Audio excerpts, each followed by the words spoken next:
you could find out their stories too. Please look at the photographs.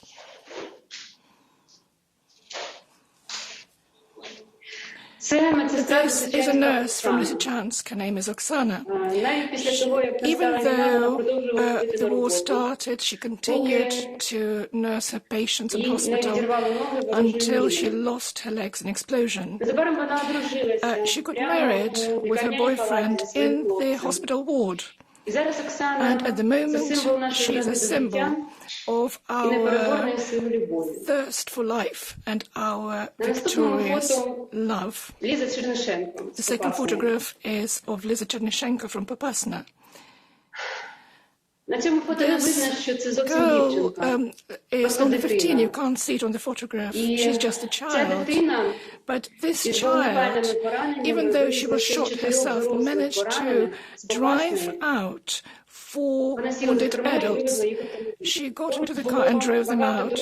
There were 5, 6 adults next to her, but nobody dared to do this.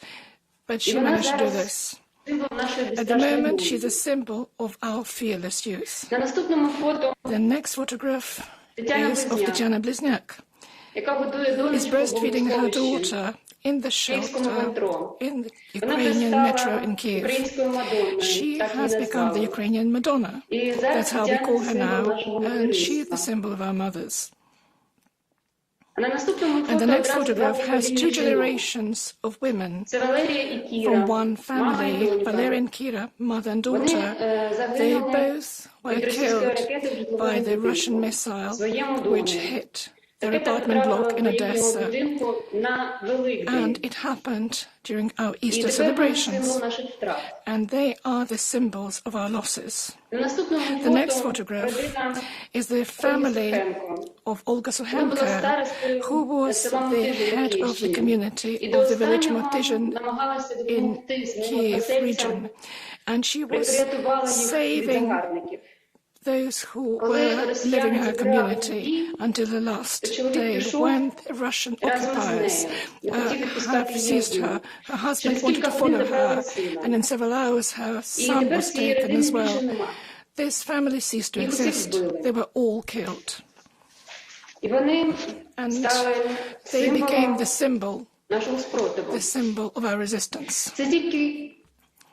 I just gave you a few stories, but I would like to say that every life in our country is broken. Every life is divided to before and after. And, of course, our war has got a female face, a woman's face, because there are 2 million more women than men in Ukraine, but I'm absolutely sure that we, Ukrainian women, cannot be called victims. We all have our own stories of resistance.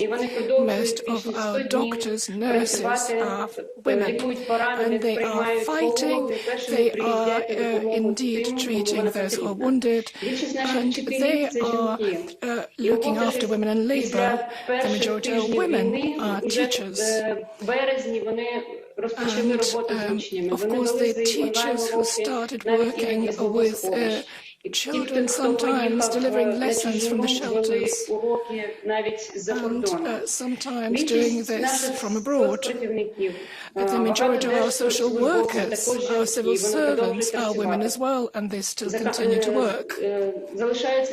And they still remain there at the workplace. 50% of our entrepreneurs are women as well, and they're working hard to keep our economy afloat. The majority of our volunteers are women, and they are helping at the front and also supporting the front as well. And of course, our mothers, our Ukrainian mothers, who managed to cross thousands of kilometers to save their children. I can give you many examples, but I would like to complete my introduction with a phrase which has become quite popular in the world. What is your super strength? Where is it? And the answer is, I'm Ukrainian. Yes, Ukrainian women have their superpower. We are all Ukrainians. Thank you. And thank you so much, First Lady Olena Zelensky, there, for showing us those pictures and for bringing us those thoughts from Ukraine and telling us about those superpowers that we're all so impressed with here in Brussels.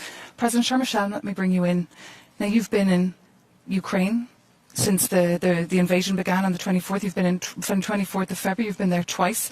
You're in daily contact with President Zelensky. First, can you react to those pictures and that message that you're hearing today? First of all, I'm extremely touched by the stories. I'm also extremely touched to have the occasion to see again Olena Zelensky, even if this is virtual. A few months ago, we were together in Ukraine. It was before the war. We met the last time. And I would like to say that we are totally committed to support Ukraine as much as we can, because we know that the war is not something that's theoretical. This is very concrete, and it means a lot of suffering. It means families, children, women, men, with their life totally destroyed by the decision taken by Russia. And we want to do everything in order to support Ukraine. We know that we need to support with weapons, with financial support, and those stories are showing how women, girls are suffering in such a conflict. This is the case everywhere when there is a war, when there are conflicts, but certainly it is our responsibility to act and to do everything in order to make sure that those crimes will be punished. And First Lady Zelenska, let me bring you in once more, because it's not just men who've been on the front line, it's also women who've been female Ukrainian soldiers. We've seen them on the ground, and also volunteers. Can you tell me about their role defending the country?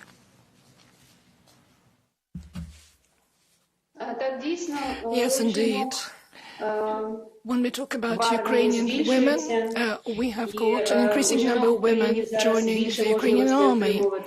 And Ukrainian women are now fast learning the military professions, rising through the ranks. And more and more women are deciding to join the army. When we're talking about the Ukrainian armed forces, there are 37,000 women there, and more than 1,000 of them became the unit commanders. And, for example, there is one very interesting story about a woman who was a teacher of history, but at the moment she commands the artillery unit. And this is just one of the stories. And I would like to say that our women indeed choose to join the army on the voluntary basis, and they are fighting with all their dignity, and they are fighting as equals. Okay, First Lady, please stay with us as we now bring in Nadia Murad, who's been listening there to the First Lady of Ukraine, because the ordeals of Ukrainian women in Bucha and Irpin resonate with your personal story. Your peaceful life was brutally disrupted back in 2014 when ISIS attacked your homeland. You've written a book about it called The Last Girl, about your fight against the Islamic State. But before we hear your reaction, let's just take a look at this short clip about the life of Nadia Murad.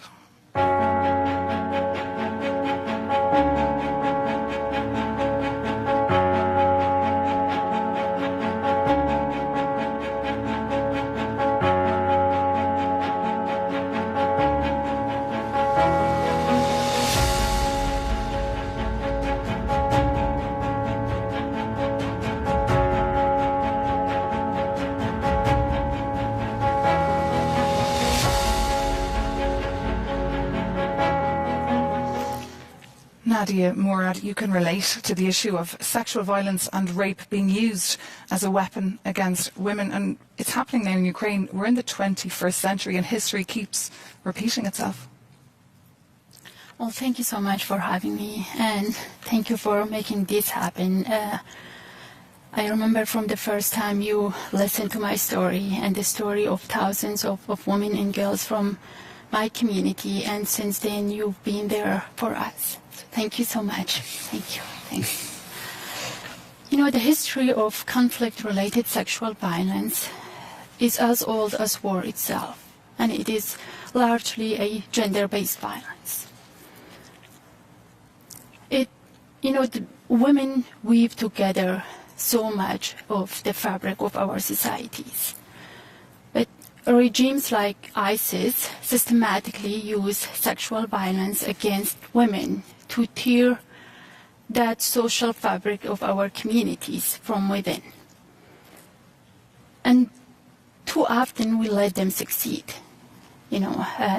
but what we see is that women and survivors are always fighting back, and we need to be there to support them and listen to them when they speak out about what they've been through.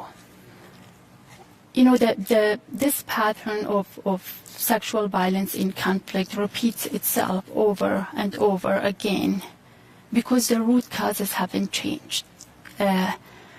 When we don't take gender equality and women's empowerment seriously in times of peace, it is no surprise that gender discrimination turns violent in times of war. Okay. Thank you so much. It's so great to have you and hear your story today and how you've turned your suffering into activism with Nadia Initiative, your work every day. Now, First Lady Madam Zelenska, stay with us as we bring in now the view from Georgia, because we know Georgians have been following the situation on the ground in Ukraine very carefully. You've been listening to the testimonial there. You've seen the pictures. What's your reaction? First of all, there are probably no words for these pictures or for the pictures that we have been seeing for 106 days in Ukraine. There are no words in front of this atrocious war that Russia has been carrying against a country that it pretended to be a brother country, or so close. And so the paradox is now evident that you don't do that if it's a close country and a close people. These are people that you have been killing every day, and among them women, and among them children. And what I want to say that Ukraine has now, we know that in conflicts women are the first victims, and we have had our share of conflicts in Georgia, 3 aggressions by Russia over the, and women have been the victims, and women have been refugees. But what I think that Ukraine is demonstrating these days is that women have ceased to be victims. They have taken their role, they have stood there resilient, and they are fully participating in what has been one of the extraordinary demonstration of complete unity of the society. It's not a war that is led by men only, it's a war that is led by the entire Ukrainian nation that deserves our total admiration.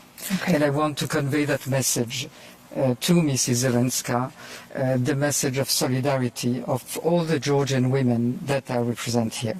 Thank you. Thank you for sending that message and for being with us. And Lady Zelenska is still with us. So I'd like to bring you in once more because we've been really struck here by the resilience and the courage of the Ukrainians and the Ukrainian women who stayed at home as their men, their brothers, their fathers, their loved ones, their husbands took off to the front line. Where does this resilience come from, and how can the international community help more? Thank you very much. I'll answer your question, but first of all, I would like to thank Salome for very kind words about Ukrainian women. And I would like to express my admiration to Nadia Murad, because I know her story very well. And indeed, Nadia, I would like to shake your hand, but unfortunately I am sitting far away from you. But I am thinking of that, and I'm sending you my best wishes. And perhaps I would like to share my words and my thoughts with you. Yesterday when I was preparing for this meeting, I was reading Nadia's book and reading about the atrocities against Yazidi women, about rape, about torture, and about murders. And suddenly I understand that I read this in Russian. I read this in the language of those who are doing the same to our Ukrainian women. And I was absolutely shocked because there is a lot of hypocrisy there, where you indeed are trying to talk about it, but at the same time you're trying to torture. And that shocked me, because there are all these lies and hypocrisy of our enemies. Talking about the resilience of Ukrainian women, I would say yes, we are resilient. And we hope that our resilience will last for a while. But we have survived 106 days of war. We're all tired. And more than 7 million Ukrainians, mainly women, who had to leave Ukraine and take their children abroad. So I'm very grateful to all the countries of the European Union and other countries who received our people and our refugees. Poland has received half of them, which is quite a lot. And if you remember, we talked about the superpower of our women. And indeed, the secret of our superpower lies in that resilience, because only now the world sees our women the way they are. And of course, there were old stereotypes which existed. Perhaps we didn't talk about our resilience, we didn't talk about the brand of the Ukrainian nation. But if you would have asked me before the war, what is Ukrainian woman about? I would have told you Ukrainian woman is multitasking, she's very active, very opinionated, she can do a lot, she can develop a career, she is fashionable, she's bringing up her children. And the Ukrainian woman is as independent as Ukraine itself. But of course, Ukrainian women need support and motivation, especially in the difficult times. So I always ask assistance for our women, those who are not in Ukraine at the moment. How can you help them? First of all, perhaps it's easier to help them to adapt to their temporary stay abroad. We are not just talking about the places where they could work, where they could send their children to kindergartens, but also the programs of women's development, so that they can understand that and feel themselves self-sufficient, so that they would feel that they could go home as self-sufficient women as soon as they indeed can do so. And Ukrainian women don't just need this social economic support, but also they have to have access to Ukrainian thought, to Ukrainian word, to Ukrainian literature and culture. Therefore, I support the project of printing the books in Ukrainian abroad, so that they could be given to those who are temporarily abroad. So if you ask about assistance, indeed, the assistance can be given anywhere. Even a tiny step, tiny support, message of support will be very gratefully received. Thank you. Okay. First Lady, Madam Zelensky, thank you so much. Stay with us while we bring in a reaction there from Nadia Murad, whose book you referred to there, because you're, of course, as I said earlier, a strong advocate for women and child victims of sexual violence. What are the essentials, do you think, to help victims? You know, because we see this pattern repeat over and over again, we have to also analyze the pattern of our responses. You know, we have tried aid and rehabilitation, and these are important and should be continued, but it is also time to try something new, to take bold action to stop the cycle of violence. One of the important ways to do this is through accountability. As a survivor, I don't just want to see my abusers brought to justice. I want real progress in preventing further exploitation of women in my community and around the world. That would be healing for me. Accountability serves both of these goals. When governments fail to protect women from conflict-related sexual violence and gender-based violence, they have a responsibility to act and support the survivors. But unfortunately, in our case, in the Yazidi case, our government and the international community did not act to rescue the missing Yazidi women from captivity. And ISIS took more than 6,500 women and children into sexual slavery.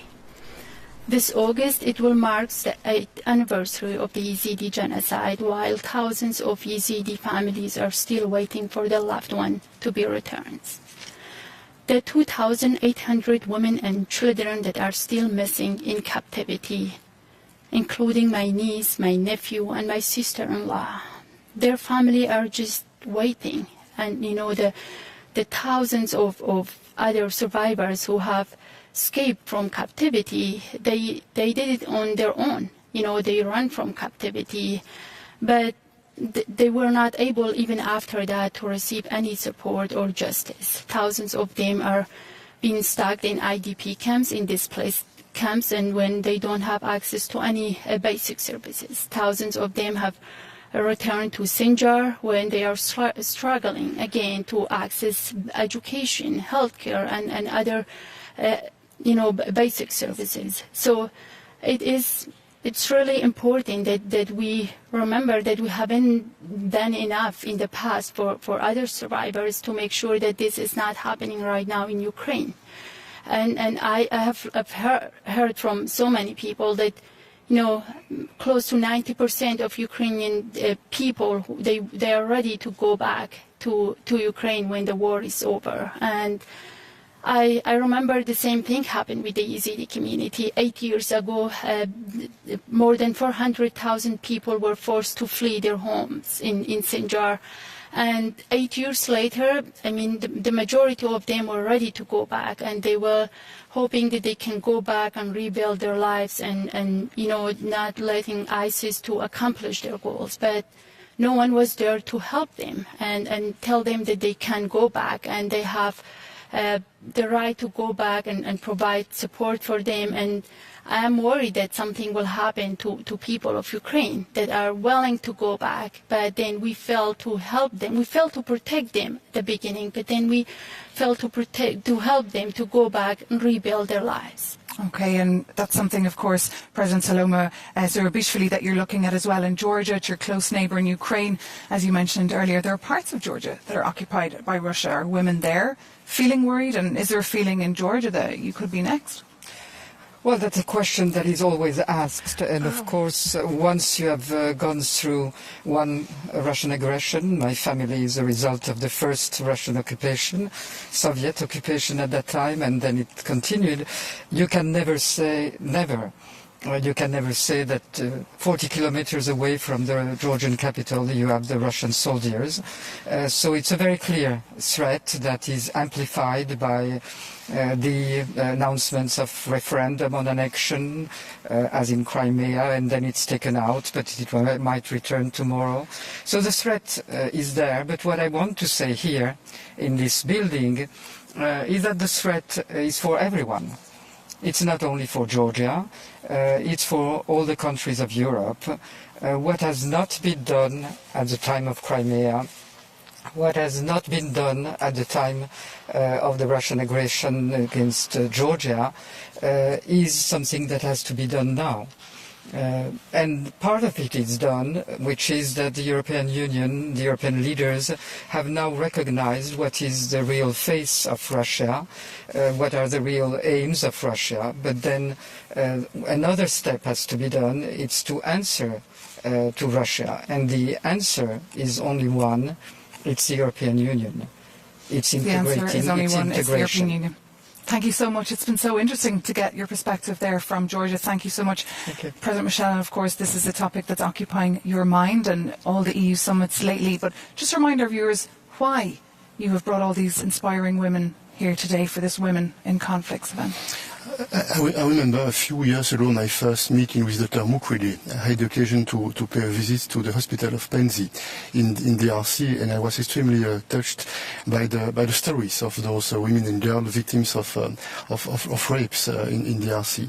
And then we had the occasion to meet with Nadia. And again, I was extremely touched and moved, and also because I felt that Nadia decided to transcend something that's extremely horrible, painful, in something which is very positive and future-oriented. The idea to advocate and to be a strong activist for a fairer world with gender equality as a main goal. And this is the foundation of the European Union's project, this idea that we must do everything in order to support the human dignity and the principle of equality amongst the human beings. And that's why I thought that we must be vocal and we must give the occasion to Nadia and to Olena Zelenska and to others to speak and to be vocal. It's not possible not to listen. And we feel extremely humble, but we feel also extremely committed to act, not only to speak, to act in order to better prevent and to make sure that there will be accountability. Okay, and hopefully for the next event, or the next edition of Women in Conflicts, we'll have the First Lady of Ukraine here physically so she can shake all your hands. That would be very nice. And just one last question to you, First Lady, because we're talking, of course, about the future of Ukraine, about rebuilding your country, and I wanted to ask you about the role of women in doing so. Well, of course, first of all, we can see that Ukrainian women are returning because we can't rebuild the country, rebuild your home, if you're not at home. And we feel that the fully fledged rebuilding of Ukraine is only possible when we renew the human capital. That's why we are talking about the reunification of families. We are talking about the trauma healing, including psychological trauma, and we have a lot to do. And a lot of work ahead. We've started this work already. We are working together with WHO and with Israel, with the United States, and we hope to get assistance from other countries. I would like to add that this process indeed will need a lot of gender equality, and we have got quite significant achievements there. We started working in gender equality before the war. In 2019, Ukraine became the member of the International Partnership on Gender Equality. We have indeed decreased the salary gap, and also we have introduced the paternal leave, etc. So we hope that we'll continue working on gender equality after the war. But for us, it's important that women return and come back. How can women act on rebuilding of Ukraine? I've already said that our women are very active in social life and working life. Ukrainian society is not possible without our hard-working women. And they occupy quite significant powerful role in society. We have got a lot of work to do, as I've said, but I'm absolutely sure that we will manage. We just need the war to end. You just need the war to end, and we do hope it ends very soon. Thank you so much to you, First Lady of Ukraine, Olena Zelenska, for being with us here virtually at Women in Conflicts. And of course, thank you so much to the President of Georgia there, Saloma Zurabishvili, for being with us physically in Brussels. And thank you so much to Nadia Murat. You'll be coming back a little bit later, as will you as well, EU Council President Charles Michel. But now, it's time to move on to the next segment. Take a look.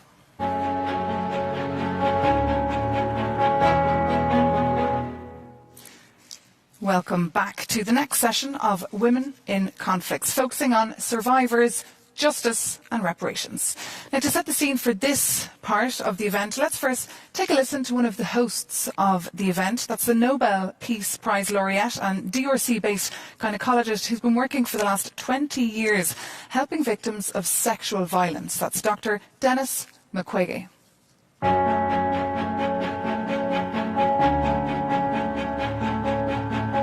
Monsieur le Président du Conseil européen, Mesdames et Messieurs, je tiens à vous remercier pour l'initiative de cette nouvelle édition de Women in Conflict et regrette de ne pouvoir être à Bruxelles avec vous.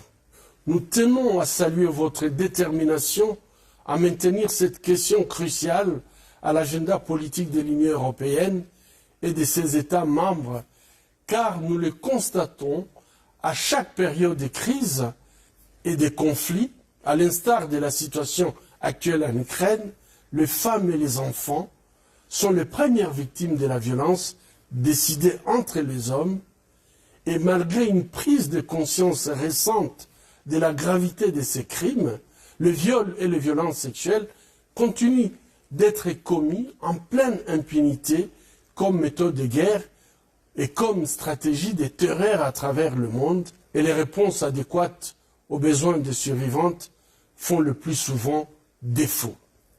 Notre message ce jour est simple. Les survivantes n'attendent pas la réaffirmation de la préoccupation des décideurs et des responsables politiques, ni la réitération d'engagements déjà maintes fois exprimés. Elles attendent la traduction de ces engagements en action et en résultat concret et l'établissement d'une ligne rouge contre l'utilisation de violences sexuelles dans le conflit. Dr. Denis Mukwege there, who we'll be hearing from a little bit later once again. But for now, I'm joined by Grace Akan, a social worker by trade and the co-founder of Women's Advocacy Network Uganda. Now, Grace, you're here with us today because you are also the author of Not Yet Sunset. That's a story of the survival and perseverance in LRA captivity. The LRA, of course, being the Lord Resistance Army. That's a Ugandan rebel group. Thank you so much for being with us. It's a pleasure. And joining us this afternoon from Ukraine is the Prosecutor General of Ukraine, Irina Venediktova, a legal advisor to President Zelensky since 2018. A very, very busy lady of late. So, Irina Venediktova, thank you so much for being with us. Thank you. But let's start with Grace Akan and hear a little bit more about your story, because you, of course, as I said, you're a survivor. And now you've managed to start working with victims to try and use this experience for the good. How? Thank you so much for giving me this platform. I must say, as a survivor, I felt and I still feel what they feel. So that's why I came on and say, together we can do something and change their lives and advocate for redress of the violence that took place on them. And tell me, how exactly are you helping victims? What are their needs? And I imagine they trust you more because of your background and your story. This is just not me. The work is not personally mine alone. It's a collective work. We do this work together. We advocate together. We advise each other together. And I'm not doing this alone because alone, they say unity is strength. So I'm doing this together with survivors. And we have a global network of survivors. We have at local level back home in Uganda. And then also, yeah. So that's how we do it. Like It's not just personally my work, but we are doing it as survivors who have come out, and we really want to see change in this issue of sexual violence, which has become like a problem in the world. And are things moving in the right direction? You mentioned change. Are you seeing any? I think as advocacy is, you don't see change immediately, but it's a process.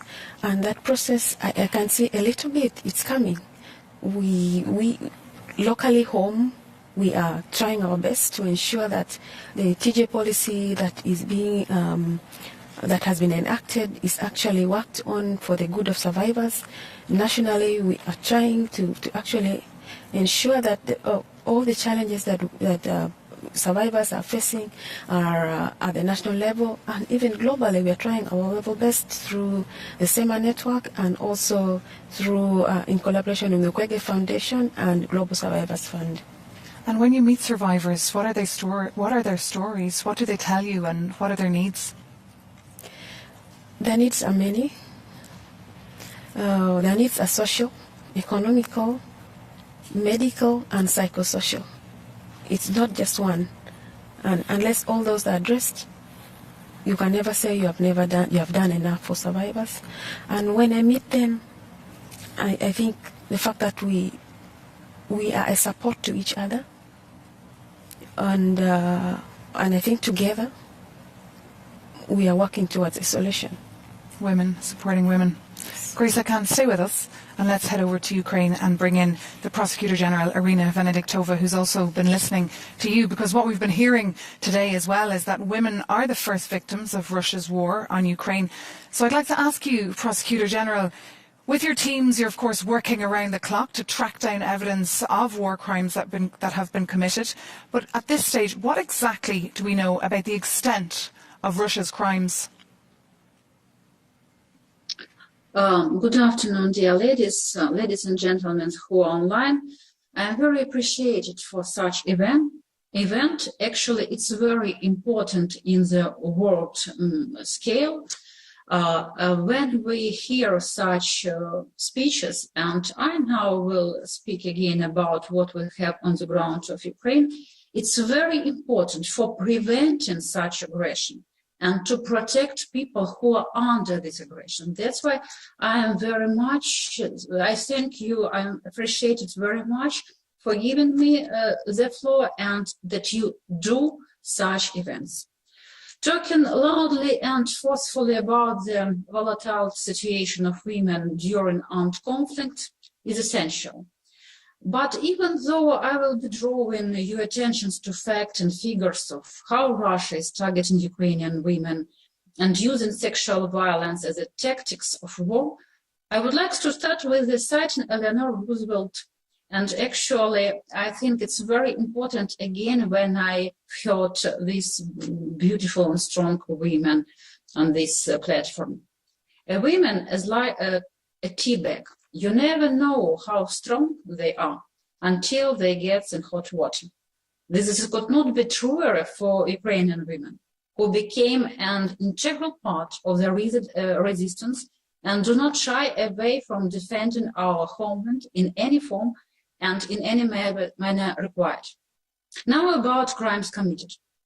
For the last 3 months, nearly all regions of Ukraine are missiles bombed or come under artillery fire regularly.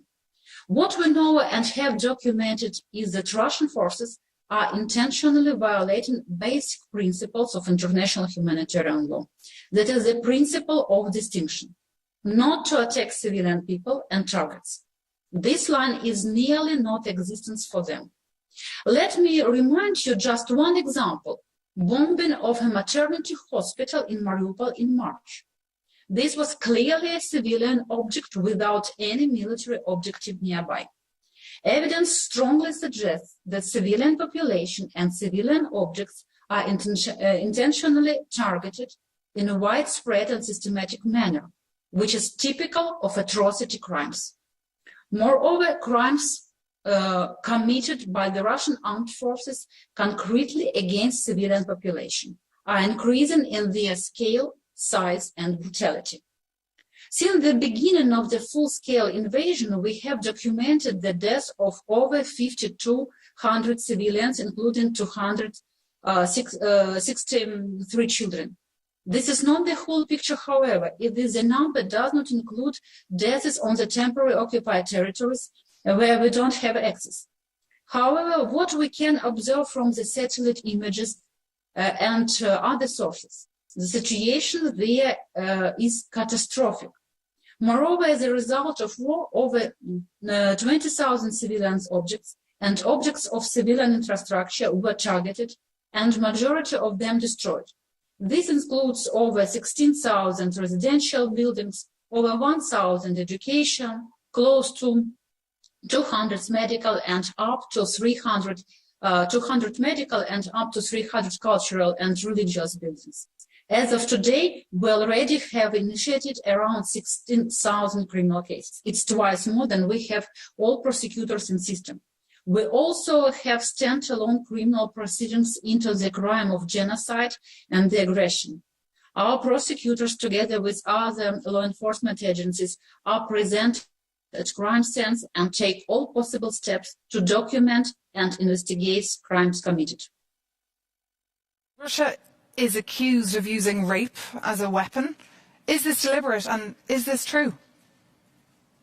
Yes, you're absolutely right. What we see now actually on that territories which were deoccupied, which were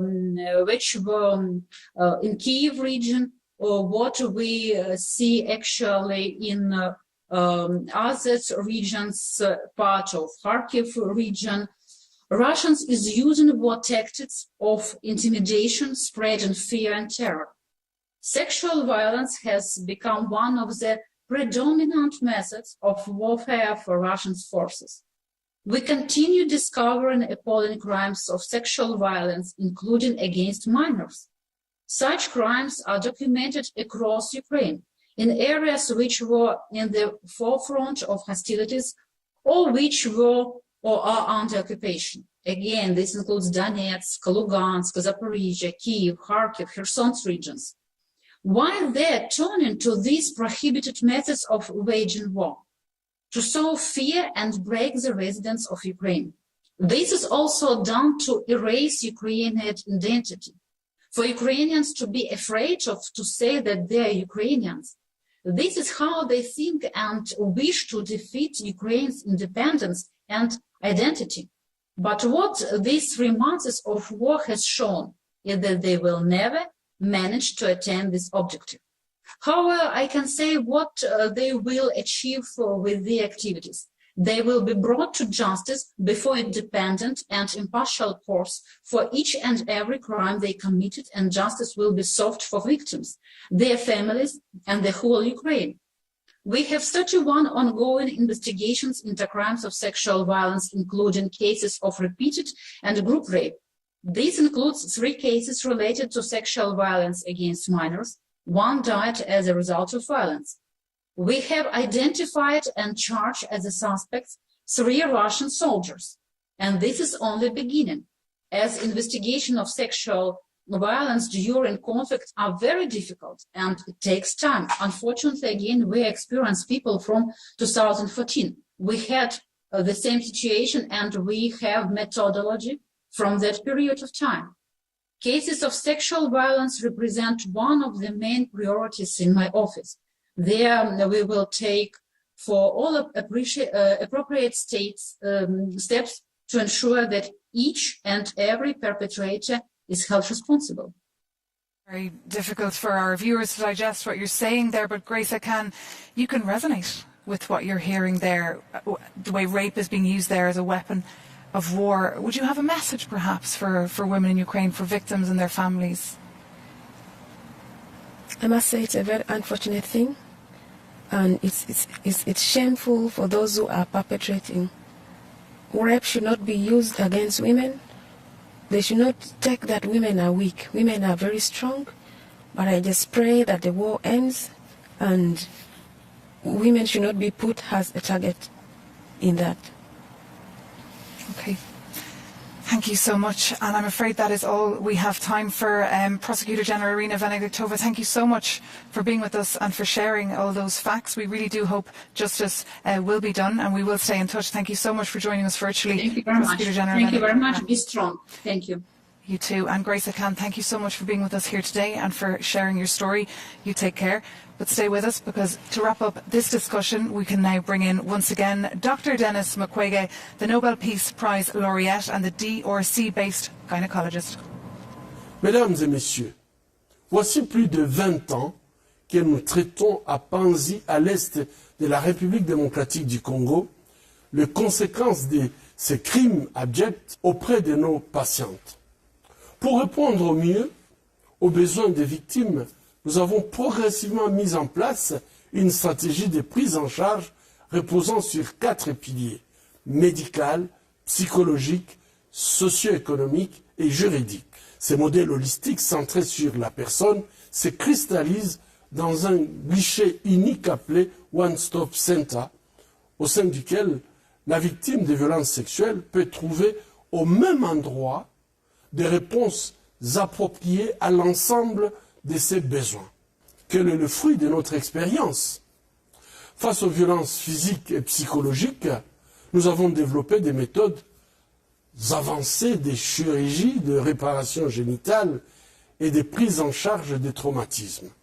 Face à l'exclusion et à la stigmatisation, nous accompagnons nos patientes dans des projets de formation et de réinsertion socio-économique qui bien souvent permettent de les rendre autonomes et de transformer leur souffrance en force pour que les victimes d'hier deviennent les actrices du changement de demain. Mesdames et messieurs, la soif de dignité des victimes ayant récupéré sur le plan physique, mental et social nous a poussés à les accompagner sur le chemin de la justice qui, malheureusement, reste le maillon faible de la prise en charge. Pourquoi? Car il s'agit de la responsabilité des États. Tous les autres piliers ont progressé grâce à la détermination de la société civile. La justice ne peut être rendue que par les États et il est temps qu'ils se mobilisent pour mettre fin à la culture de l'impunité qui reste partout à travers le monde davantage la norme que l'exception en matière de crimes sexuels en temps de conflit, comme d'ailleurs en période de paix. En effet, l'édit de justice est fondamental pour parachever le processus de guérison des victimes. Outre son rôle de répression, la justice est indispensable pour mettre fin à la culpabilité des victimes et transférer les stigmas et l'opprobre sur les épaules des agresseurs et des commanditaires. Ainsi, la justice et les réparations sont des outils nécessaires non seulement pour reconnaître les statuts des victimes et favoriser leur réintégration digne dans la société, mais aussi pour prévenir la répétition de ces crimes, restaurer les valeurs morales de la société et les vivre ensemble, enfin consolider l'état des droits et la paix. Merci aux décideurs de l'Union européenne et à la communauté des États pour placer la justice et la redevabilité au cœur de vos priorités pour mettre fin à ces crimes abjects qui font honte à notre humanité. Je vous remercie. And thank you so much to you there, Dr. Denis Mukwege, for being with us virtually today for the Women in Conflict session. But now it's time for our next session, all about women in power.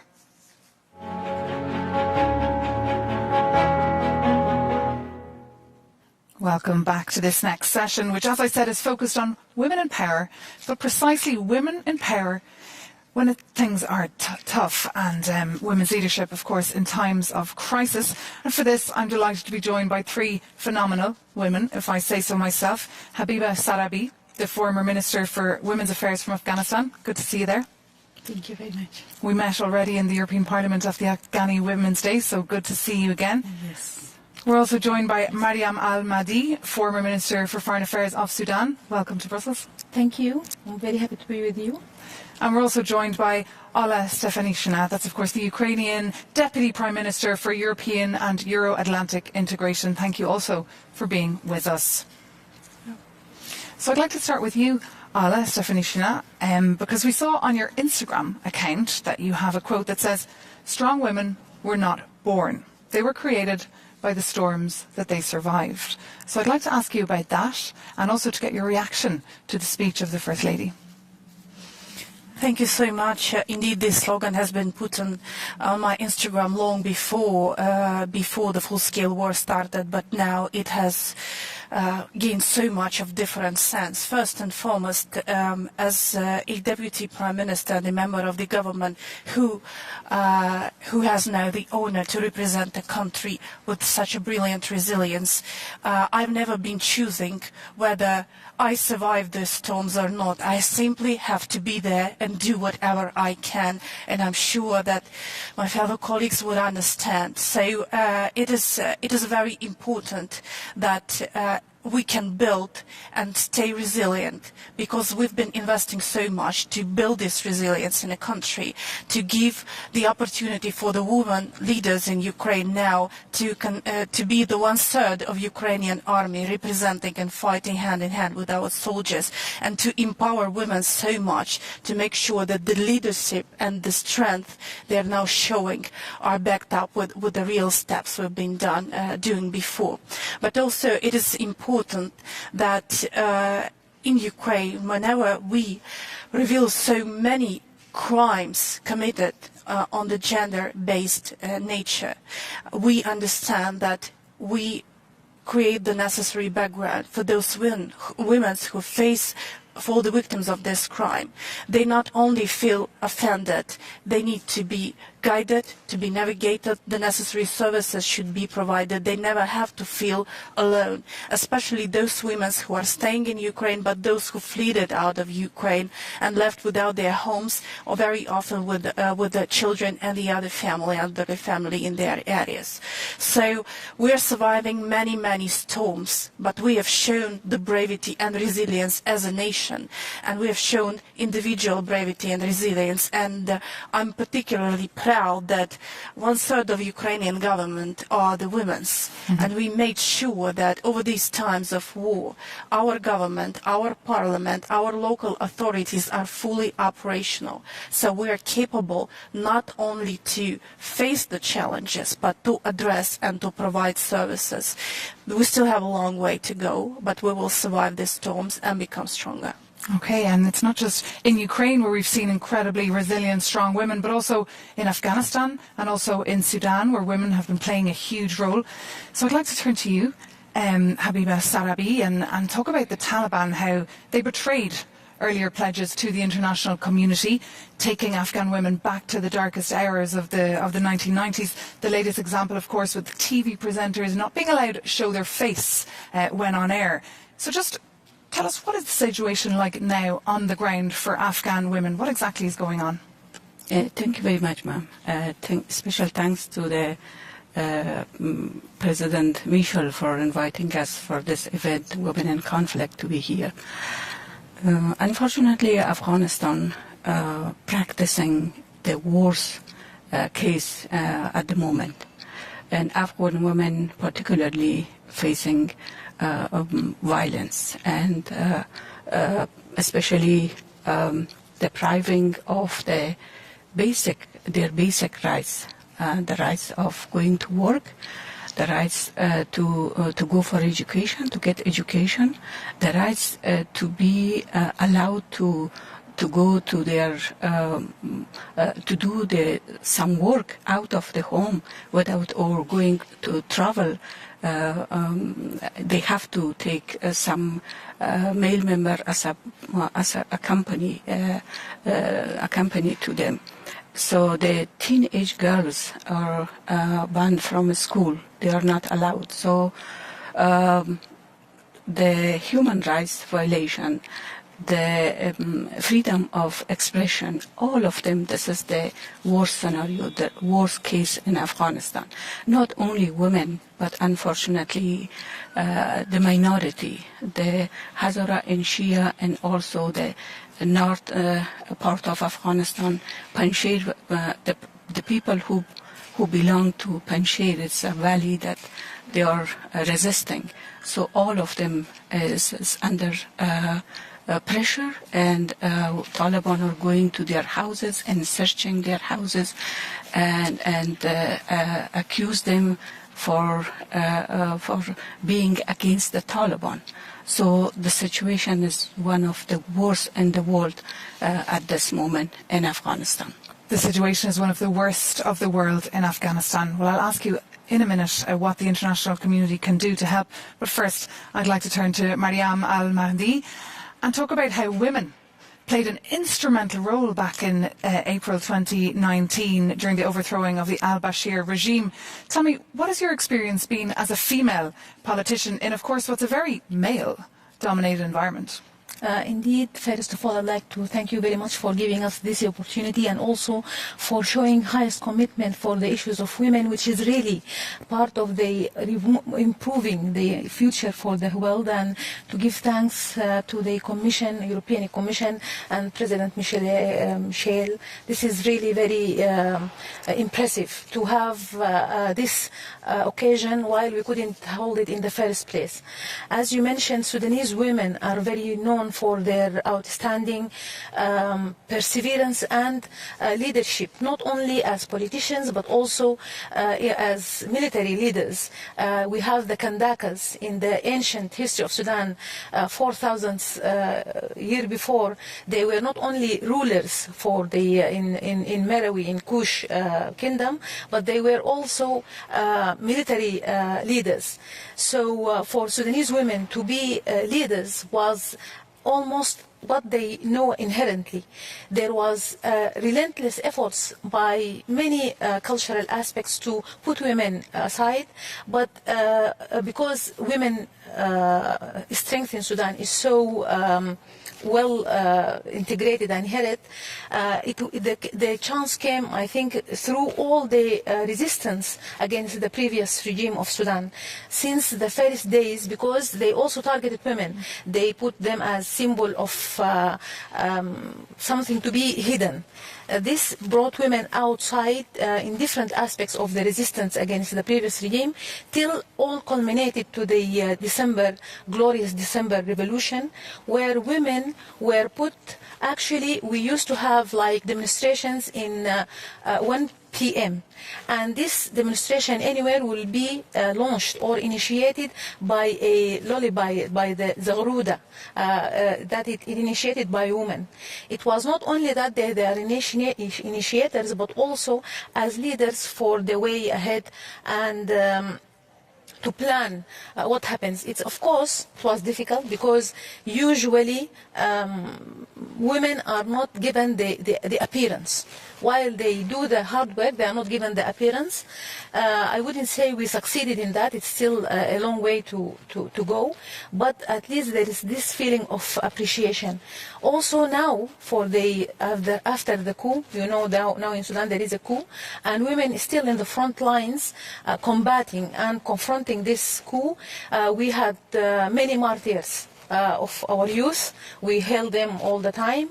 Amongst them are young women who have been competing to go in the front lines of this very heroic demonstrations. They are peaceful, but unfortunately it's confronted by absolute violence and unnecessary violence, which demanded the life of more than 100 martyrs since last October, 25th of October. So the leadership of women in Sudan is present, is well documented, it's in different aspects. And as I think I have been hearing from all my colleague ladies, from the First Lady of Ukraine, and women are no more is even portrayed as victims. This suffering is putting them in the front line, is giving them a new way to express their leadership, which was all the time in the private. Now it is in the public and it is documented.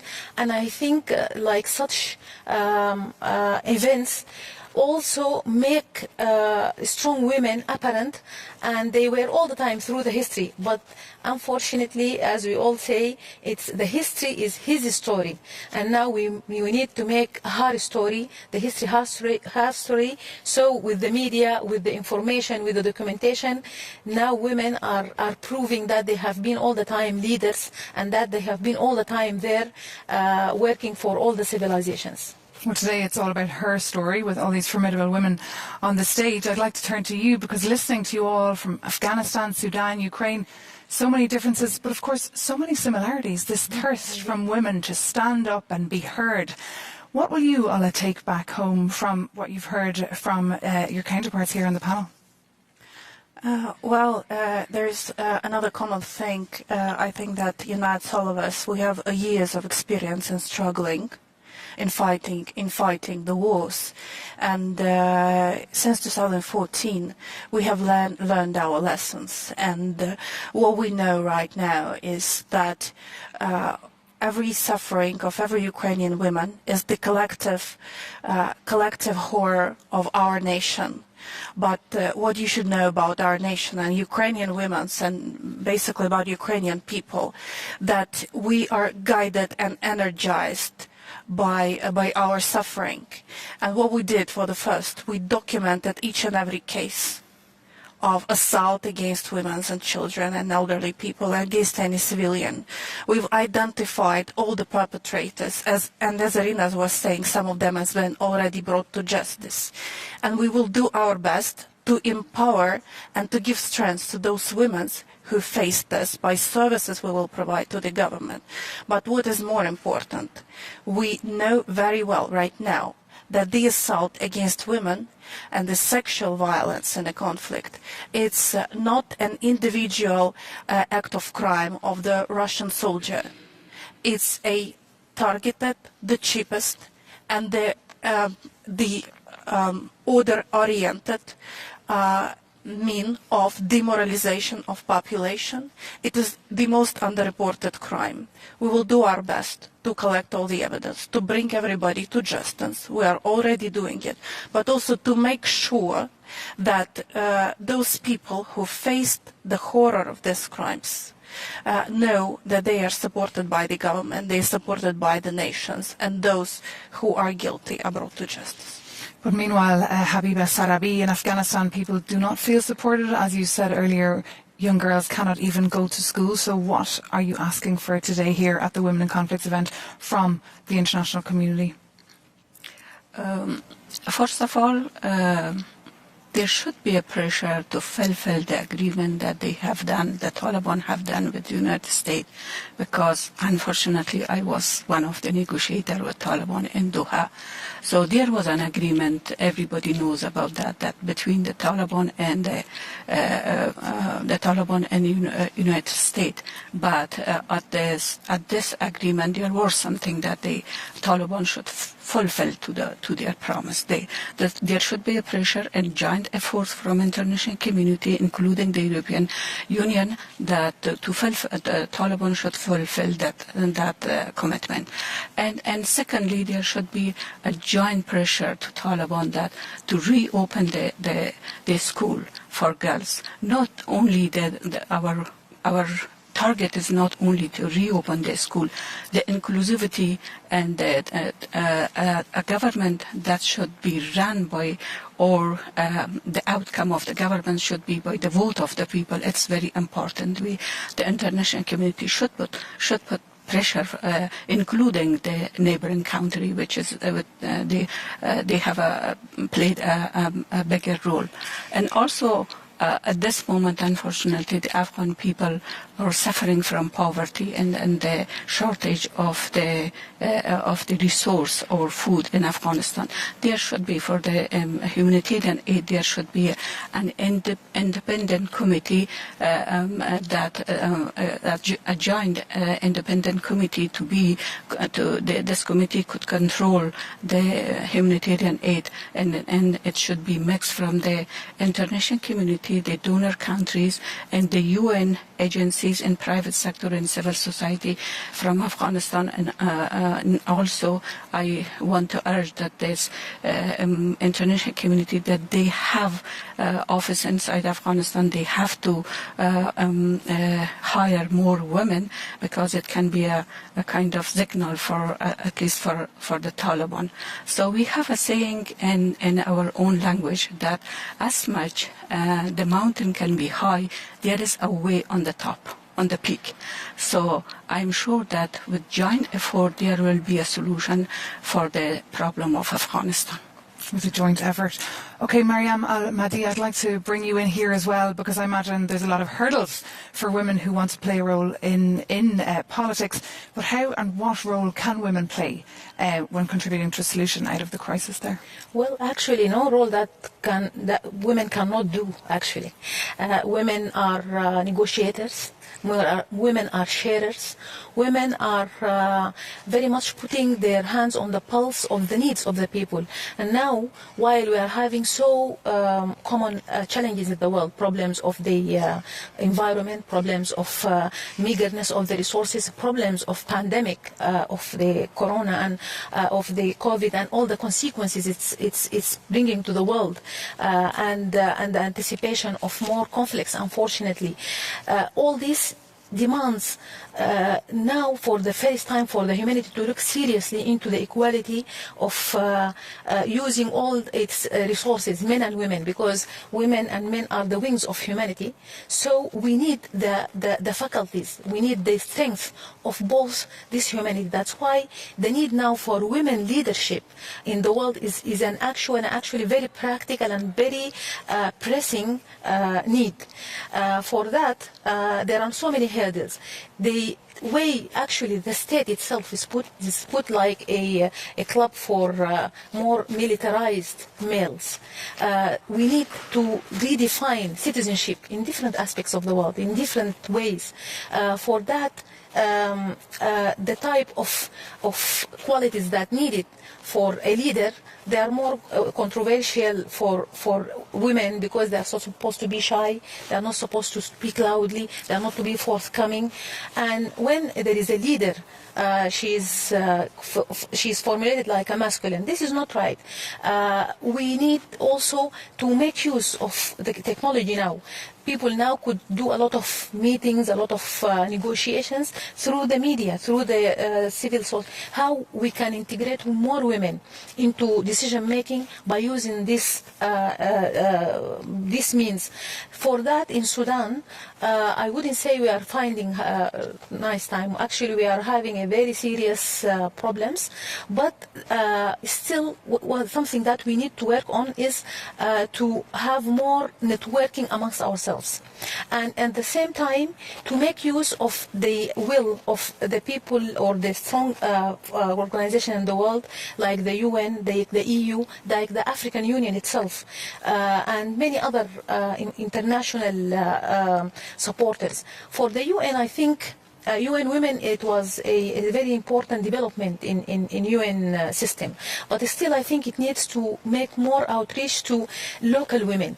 Now we are looking at the women leaders in the top of the community or in top of government. They are very important to be seen there and to participate there. But the more important, we see women at the local level to be part of the official way of ruling the country. So all this, I think, through sharing the experience, through having such events like the one now organized by you, which is very important, and to be disseminated to the world, is all part of sharing the women experience and giving them voice and showing them as example of leadership. And just today I saw my sister Grace and my sister Nadia.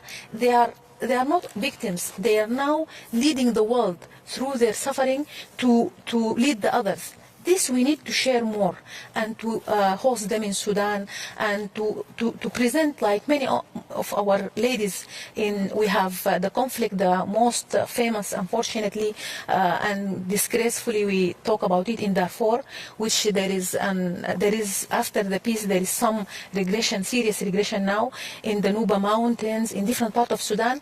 Yes, the women suffered there, but also we have very strong women who came out of this suffering, who can share also their experience with the other world leaders. And Mariam Al-Mahdi, we have a lot of women and men who are joining us today, watching us live here, watching Women in Conflicts, and a lot of messages to you all coming in and questions, and one specifically for you, Ola Stefana Shina, which is, what precisely do you want from the European Union right now? What is your main need, and where do you see the country in 1, 5, 10 years?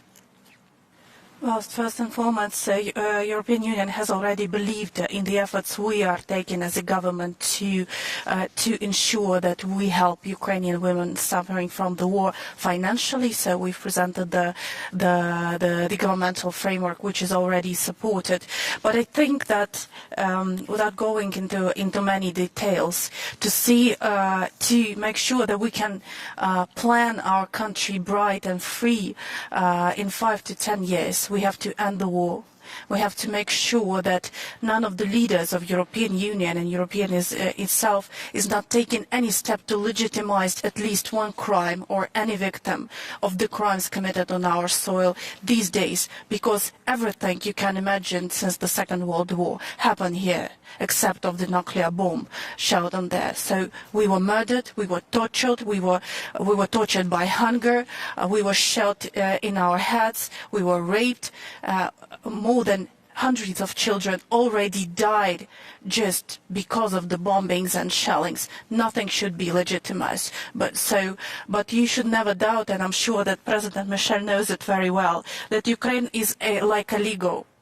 We have little of details, but we can always build everything from the scratch. And every time we do it better and better. So there should be no doubt that we will do a bright and brilliant country in 5 to 10 years. But the beginning should start with holding the perpetrators accountable, ending the war, restoring the peace in Europe, and making Ukraine part of the European Union. Okay, Ola Stefana Shina, Ukrainian Deputy Prime Minister for European and Euro-Atlantic Integration. Thank you so much. Also, Mariam Al-Mahdi, former Minister for Foreign Affairs in Sudan. Thank you. And Habiba Sarabi, former Minister for Women Affairs from Afghanistan. Thank you so much to the three of you. It's been incredible to hear your stories from 3 different continents, but you've so much in common, that women are not just victims, they're strong, and they've got so many superpowers. Absolutely. So thank you so much for being with us. And you stay with us, because coming up is our next and final session, which is all about the future. What can come out of this discussion, Women in Conflicts?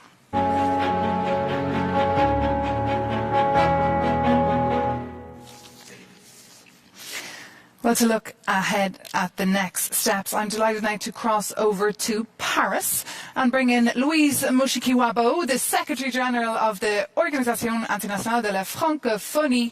Louise Mushikiwabo, thank you so much for being with us. You've been listening to all the discussions over the past hour. What are your main takeaways? Well, thank you very much. First of all, I wanted to, and it's my first takeaway, to say that the subject of the conversation this afternoon is extremely important. So my first takeaway is we have got to keep the light on this matter. There are many debates around the world. It's been happening for a few decades now on this issue. Let's not get tired of it. The most important thing is to tell these stories, to create these spaces of conversation. This is something that makes the abuse of women in situations of conflict become an element of conscience of people who mean well. So we've got to really understand that 1, 2, 3, 100, 1,000 conversations about women and what they suffer in conflict is something that needs to go to as many people as possible. So I want to thank Charles and all of you at the EU for this second very important discussion. The second takeaway for me is that the resilience of women is still very much underestimated and understated. And it's universal. When we look at war, or I come from Rwanda, I come from a country that is infamously known for having given the world the first condemnation for war, for rape as a weapon of genocide in 1998. But it's unbelievable to see what women go through, the kind of targeting and abuse and humiliation and, loss of their families, children, and they still stand. So the element of resilience is something that is extremely important. And I'm always very happy, as we saw this afternoon in this conversation, to see women who have gone through those hardships, who have been abused. I've had the opportunity to talk to Nadia Murad before, and who actually not only resist, transcend, I think is what Charles Michel said, horrible situation, but they become leaders in educating, in informing, in showing the younger generations of women that a woman is a very special human being, because she can go through everything we have heard here this afternoon and go on with their lives, carrying their baggage, and go beyond that. And I think Dr. Mukwege talked about it also, and be leaders. The lady we saw from Uganda, these are people who deserve recognition beyond what we usually hear and what we say. So the element of resilience is something that is a big takeaway for me. But I also think beyond resilience, the leadership of women who have undergone the most horrible situations is something of note. The probably last takeaway for me is that we must take action. Some actions should be punctual, should be urgently taken care of. Some actions are more for the future.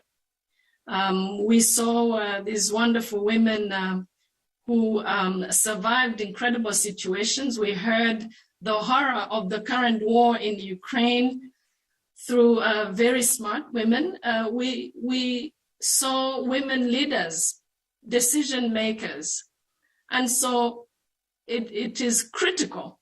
And my own organization, La Francophonie, is very much involved in our work on equality and promotion of women, very much involved in making sure that the young girl is educated.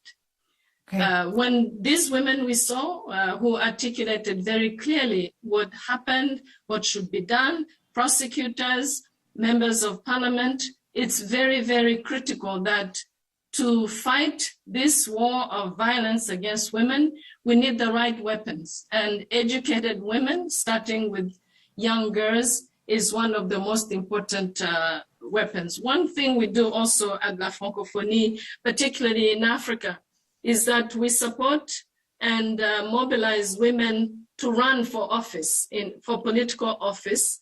We train women in conflict mediation. These are some of the things that can be done, but again, for me, the scourge is universal. The strength and the resilience is universal, and we still have a long way to go. Thank you. And thank you. We do indeed have still a long way to go, but thank you so much, Louise Mushikiwabo there, the Secretary General of the Organisation Internationale de la Francophonie. Thank you so much for being with us and for joining us from Paris. And as Louise Mushikiwabo said there, we need to act. And for that, I'm joined now once again by the European Council President, Charles Michel. And we're also joined once again by Nadia Murad, a Nobel Peace Prize laureate and UNODC Goodwill Ambassador. So we need to act, and I believe you do plan on acting. I believe there's a declaration that will be coming out of this event. Tell us more. No, thank you. And it was great to listen to Louise, and I fully share on what she said, because indeed I think it's very important, on the one hand, to ask ourselves the question, which kind of societies do we want for the future? Do we want a societies based on tolerance, on mutual respect, on peace, on stability, on security? And if it is the case, and this is the case for the EU, then we need indeed to act. And the statement we have agreed on today is a step, but it's not enough.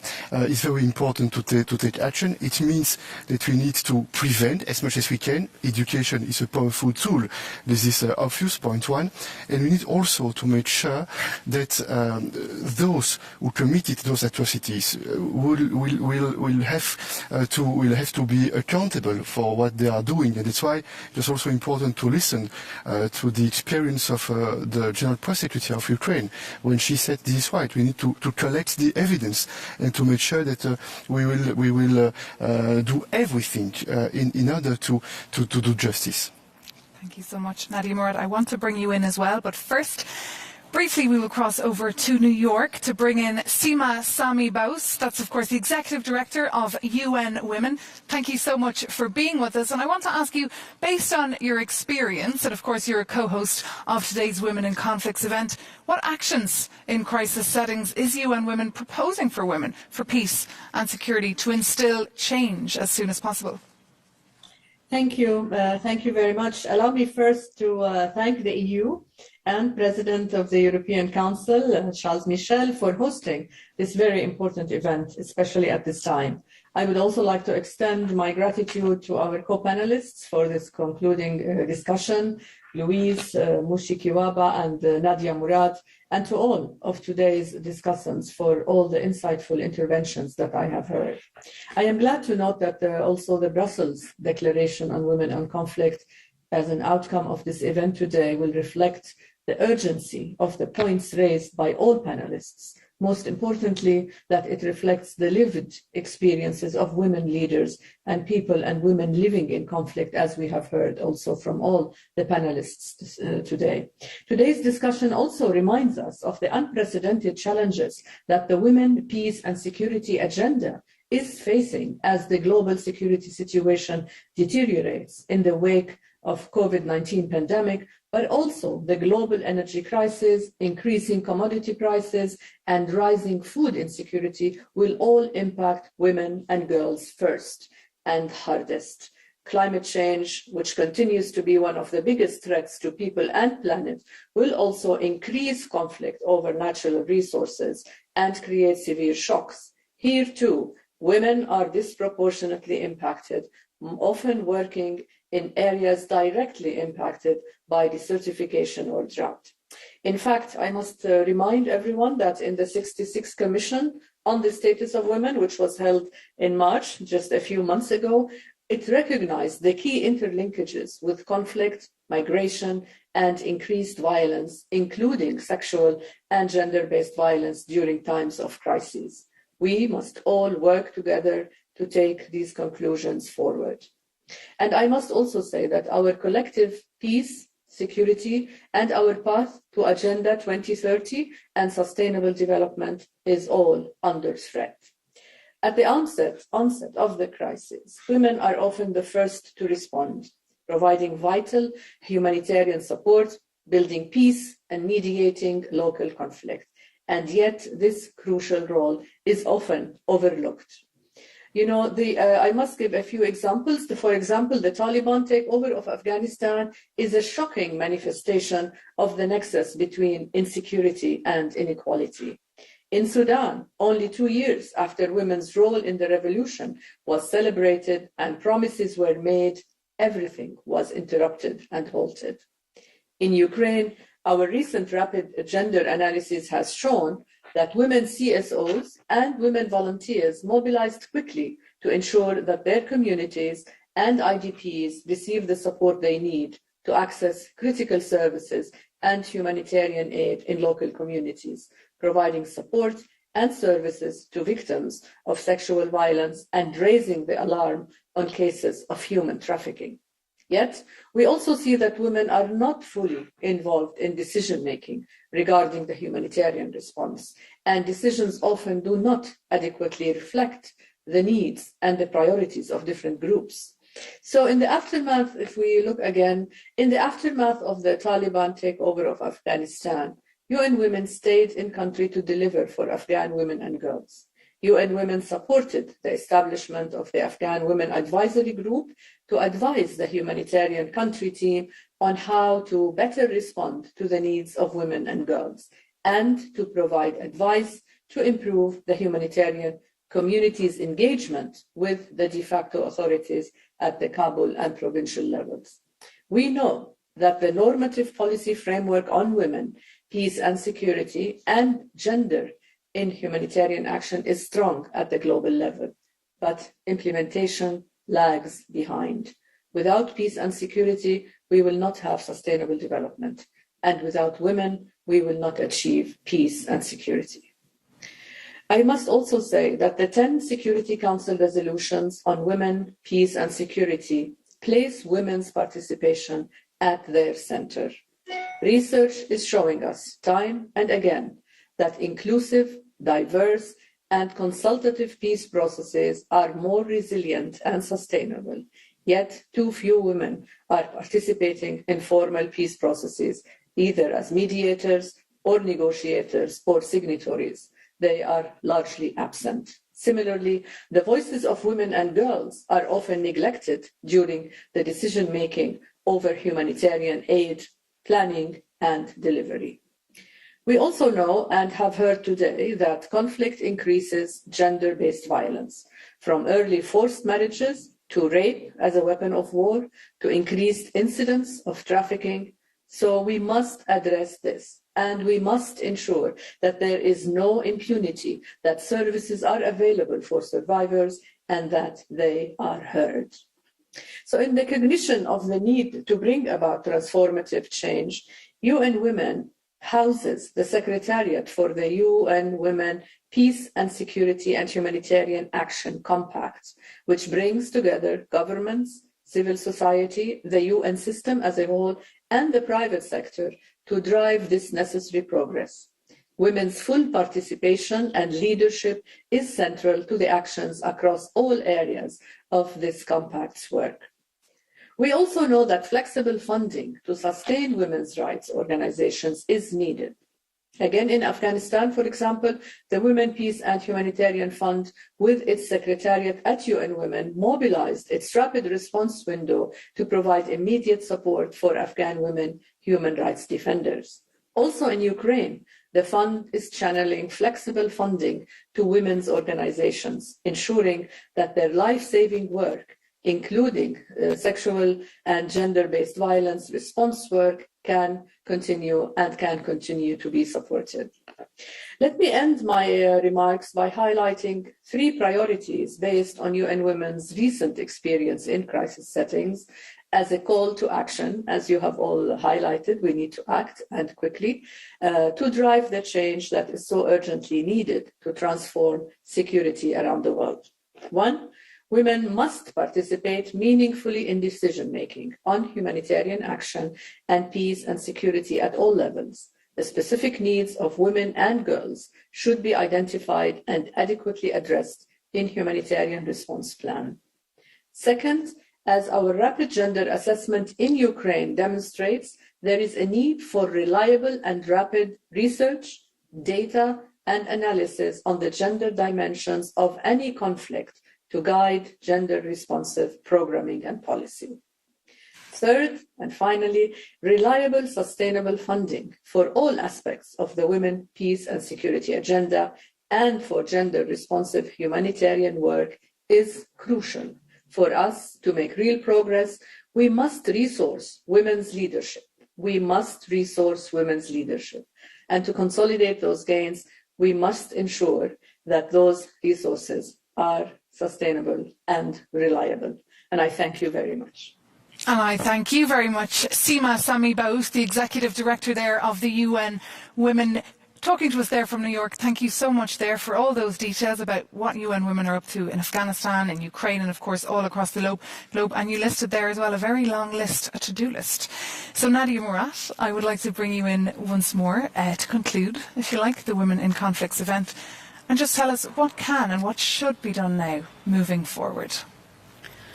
You know, it is so important to acknowledge the contribution survivors make. None of us would be here without the bravery, honesty, and insights from thousands of survivors all over the world. We can always do more to empower women and center them into our conversations and projects.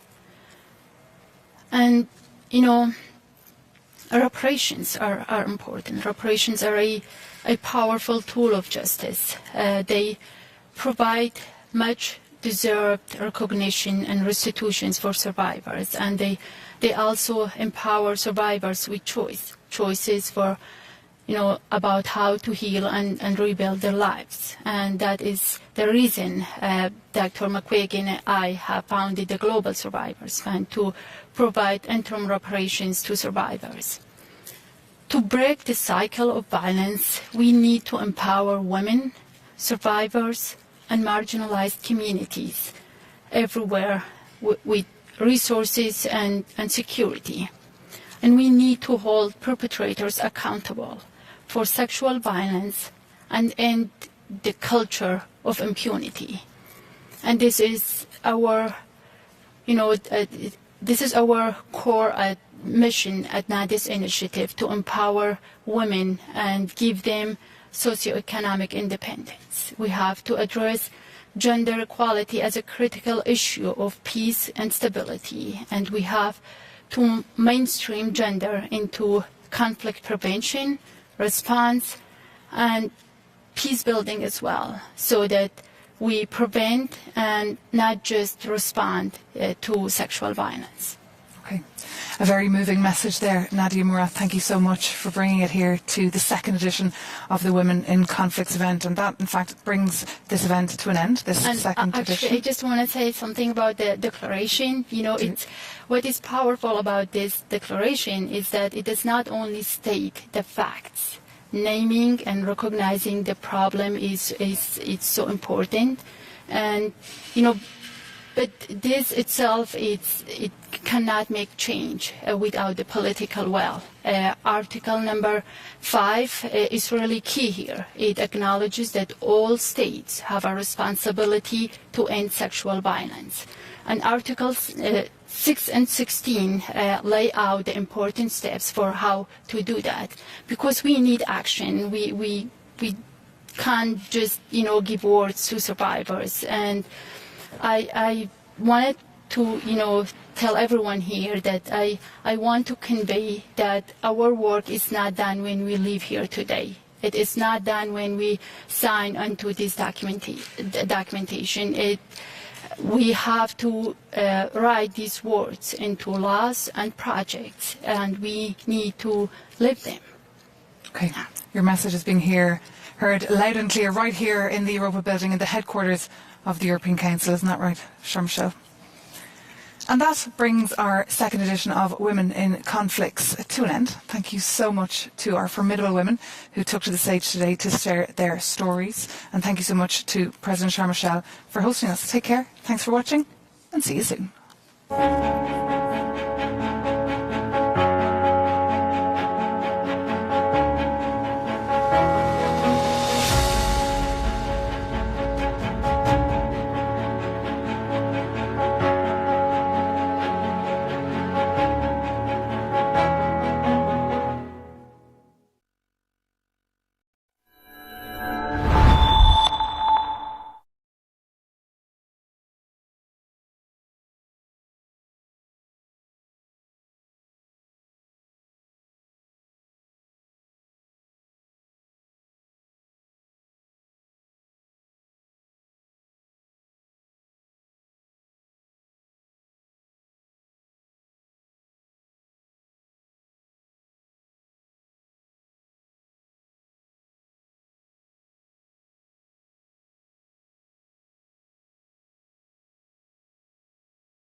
you.